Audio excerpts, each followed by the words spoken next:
皆さんこんにちは。ケイト商品開発担当のなつきです。今回のケイトチャンネルは陰影メイクについてご紹介します。陰影メイクとは影に美しさを見出す日本古来の美意識に着想を得て影と光を駆使して立体感を作るケイトのオリジナルのメイク技法になります。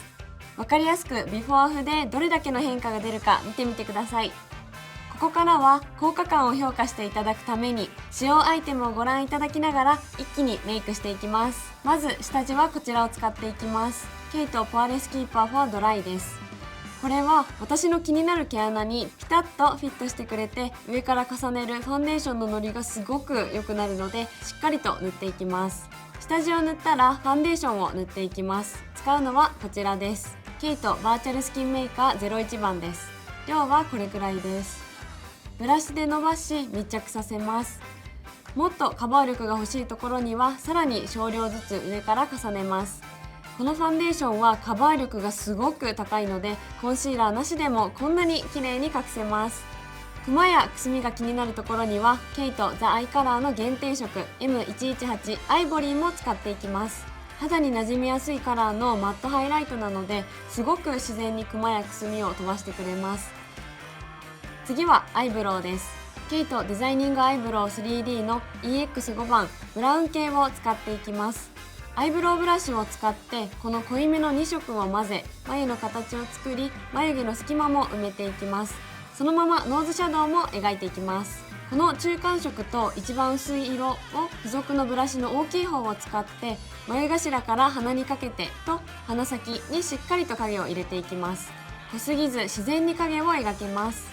アイメイクに入る前にリップを塗っていきます。今回使うのはケイトリップモンスター06番2時 AM です。唇の内側を中心に塗ることで唇にも立体感を演出します。そして今回は限定のこちらも使っていきます。ケイトリップモンスターカラートナー EX3 闇色モンスター。リップの上地として塗ることで簡単に深みのあるダーク系カラーに仕上げることができるんです。仕上がりはこんな感じです。ではアイメイクに入っていきます。アイシャドウはこちらケイトメロウブラウンアイズの BR8 スキニーアッシュブラウンです。塗り方は過去回でご紹介しているのでぜひご覧ください。今回は一番明るい色を目鼻のハイライトとしても使っていきます。目頭と鼻の高く見せたいところに塗って高さを出し、涙袋にも塗ってぷっくり感を出していきます。そして先ほどのアイブロウパウダーと新発売のマルチアイライナーブラシを使って涙袋の影も描いていきます。すごく自然に目元の立体感を出すことができました。続いてマスカラはケイトラッシュバースト BK1 を使っていきます。カールキープとボリュームロング効果でまつげに立体感を出していきます。アイライナーはケイトスーパーシャープライナー EX4.0 の BK1 を使っていきます。目頭から目尻までしっかりとラインを描き、下まつげにも少しだけラインを引いて目の輪郭を強調していきます。目尻は少し跳ね上げて描きます。最後にシェーディングとハイライトを入れていきます。今回使うのはケイトザアイカラー限定色のモーブミストとピュアミルクです。モーブミストで顔周りに影を入れていきます。ピュアミルクを頬の高いところに塗って顔の立体感を作っていきます。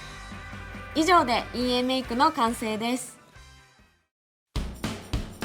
影に美しさを見出す日本ならではの美意識、影と光を操ることで立体感を作り出し劇的に印象を変えていく影に光を。陰影メイクで自信に満ちた本当の美しさを体験してみてください。気になる色味は見つかりましたか？ぜひ店頭やウェブでチェックしてみてください。チャンネル登録もよかったらお願いします。ケイトの情報は YouTube 以外にも X、Instagram、LINE でも発信しております。また動画で紹介したアイテムをその場で試せる体験型コンテンツサイトケイトゾーンやケイトに触れるたび進化するケイトメンバーシッププログラムなど様々なコンテンツがございます。概要欄に URL を載せているのでそちらもよかったらチェックしてみてください。それでは次回の動画でまたお会いしましょう。ノーモアルールズケイト。バイバーイ。